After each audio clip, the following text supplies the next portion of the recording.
ایک اور اہم خبر دیں آپ کو، چیئرمین پی ٹی آئی کی اسلام آباد ہائی کورٹ میں میڈیا سے گفتگو، کارکن تحمل کا مظاہرہ کریں۔ Chairman P T I barrister Gohar کی جانب سے کہا گیا یہ اشتعال دلائیں گے، مشتعل نہیں ہونا، فوکس الیکشن پر کریں، عدلیہ پر اعتماد ہے۔ بیرسٹر گوہر کی جانب سے یہ کہا گیا ریلیف ملے گا، سزائیں بھی کالعدم ہو جائیں گی۔ بیرسٹر گوہر کی جانب سے کہا گیا ہے، مزید ان کا کیا کہنا تھا آپ کو دکھاتے ہیں۔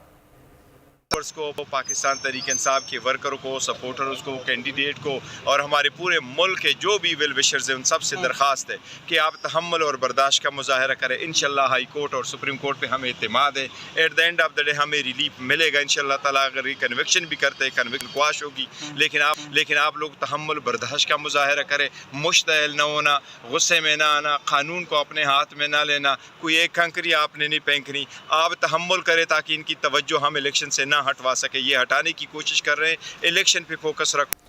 اور اب کچھ دیگر خبریں۔ ٹرانسپیرنسی